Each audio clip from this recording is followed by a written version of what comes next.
Dipersembahkan oleh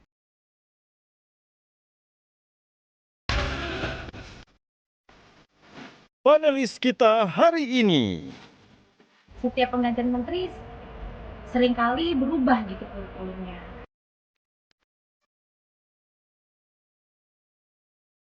Mas Menteri masih senang naik ojek dan MRT. Ada hidden agenda apa?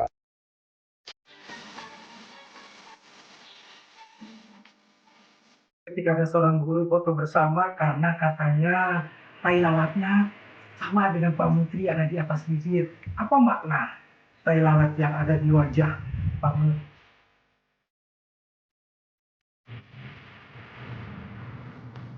Jadi anak-anak itu ketika saya buka jendela, dia dengan spontan teriak, sekolah saya rusak Pak Menteri. Dua decimal classification DDC itu saya apal Mas. Seraut wajah cantik. Boleh ya like and subscribe ya.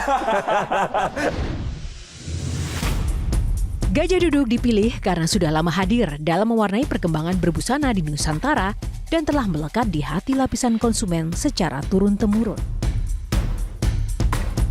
Perkembangan sarung sedemikian pesatnya, sehingga sekarang tidak hanya dikenakan oleh pria sebagai outfitnya, karena kain sarung Gajah Duduk menawarkan kenyamanan yang sesungguhnya, serta tidak bisa dibandingkan.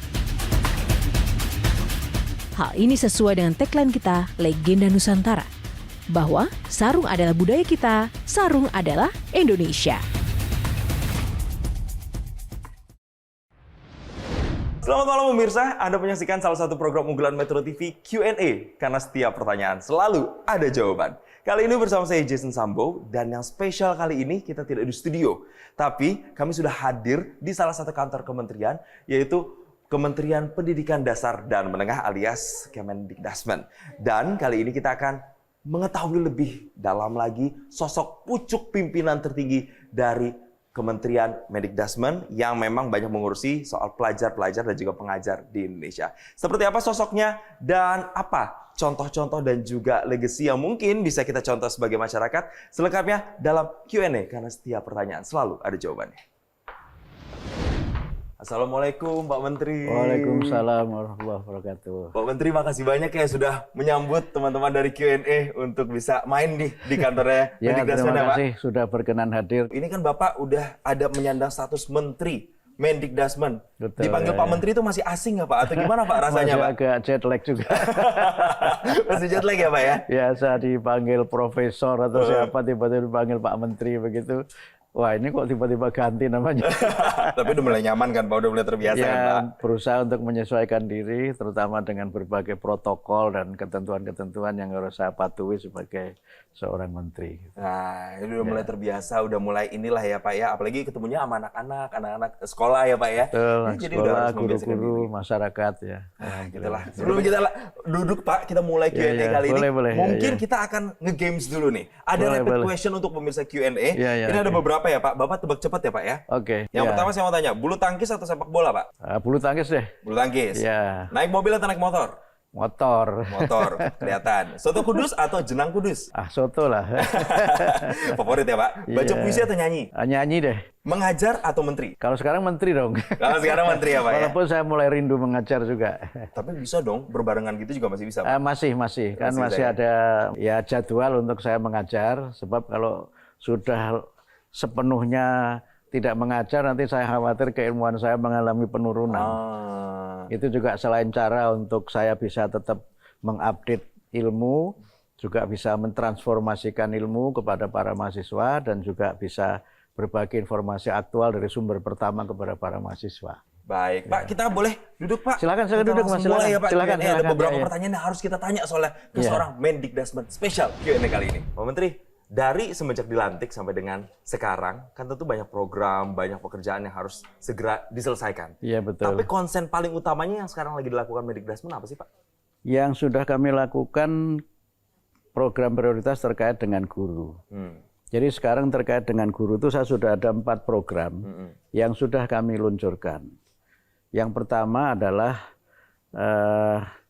pelaporan guru yang awalnya harus upload Nah, sekarang tidak perlu upload lagi. Jadi guru cukup membuat laporan kepada kepala sekolah, nanti kepala sekolah yang upload. Yang kedua itu kebijakan terkait dengan sistem penilaian kinerja guru. Di mana sebelumnya guru itu kan harus mengajar 24 jam dalam 1 minggu. Yang itu memang harus tatap muka. Nah sekarang guru tidak harus mengajar 24 jam dalam 1 minggu, tapi ada tugas-tugas lain yang itu nanti kita konversikan setara dengan jam mengajar. Kemudian yang ketiga itu adalah penempatan guru negeri atau guru ASN itu dapat mengajar di sekolah swasta. Ini sudah kita terbitkan peraturan menterinya. Kemudian yang sangat awal saya buat kebijakan pada saat Hari Guru itu adalah menaikkan kesejahteraan guru melalui sertifikasi. Yang pada tahun ini itu ada 600.000 sekian guru yang mendapatkan tunjangan sertifikasi 2 juta. Nah ini yang sudah kami lakukan kebijakan-kebijakan selama kurang dari 100 hari menjadi menteri.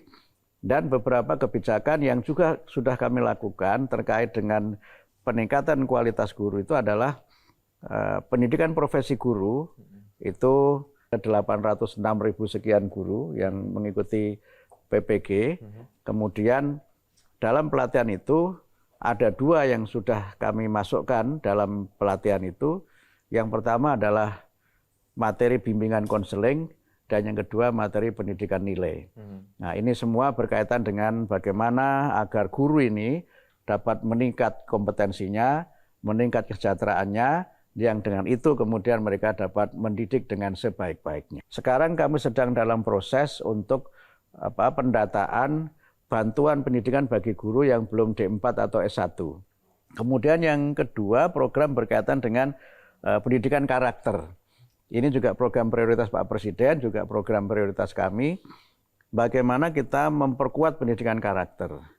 Yang sudah kami lakukan itu ada 3, Mas. Yang pertama adalah program 7 kebiasaan anak Indonesia hebat. Ini kami jadikan sebagai program prioritas untuk membangun karakter anak-anak melalui pembiasaan. Yang kedua itu kami menyebut dengan program Pagi Ceria. Apa itu, Pak? Nah, Pagi Ceria itu program di mana sebelum anak-anak ini belajar di kelas, itu ada 3 kegiatan yang mereka lakukan. Yang pertama senam. Nah, senamnya namanya Senam Anak Indonesia Hebat. Nah, kemudian yang kedua menyanyikan lagu Indonesia Raya. Yang ketiga berdoa. Baru setelah itu nanti mereka masuk ke kelas. Nah, yang ketiga masih untuk karakter itu bagaimana anak-anak ini mulai memiliki lebih banyak lagu anak-anak, Jason. Sekarang ini kan jarang dan kita kekurangan kan, sehingga harusnya kan anak-anak tuh nyanyi lagu Pelangi-pelangi alangkah indahmu. Malah dia nyanyinya ada pelangi di matamu. Nah, itu dia.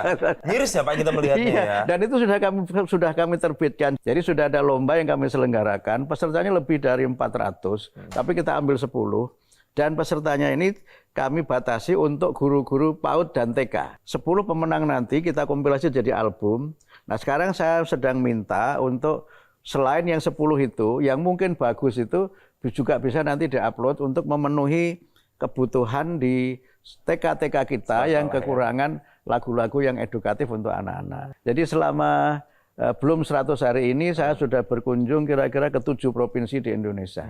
Yang lain-lain sedang kami susun beberapa program yang baru dari kami. Itu nanti di sekolah itu akan ada coding dan artificial intelligence. Ini 2 mata pelajaran baru tapi masih bersifat pilihan karena belum semua sekolah itu mampu menerapkan. Kemudian yang kedua itu deep learning, pembelajaran mendalam. Ini juga nanti kami akan coba terapkan, walaupun belum untuk keseluruhan, karena ini baru, sehingga harus ada pelatihan gurunya, dan kemudian mungkin ada sekolah model atau pilot project gitu, untuk bagaimana deep learning ini diterapkan di pembelajaran kita. Banyak sebenarnya ya Alhamdulillah, kebijakan bahkan ya, inovasi baru yang dilakukan, mulai dari kesejahteraan guru, pengembangan karakter anak, sampai ada lagu-lagu anak-anak yang itu digunakan sebagai media baru lagi untuk pembelajaran anak-anak begitu ya Pak ya. Makanan yang disajikan dalam makanan bergizi gratis ini lezat dan bergizi. Ada ibu-ibu yang punya jurus unik. Pak Menteri, saya hamil Pak.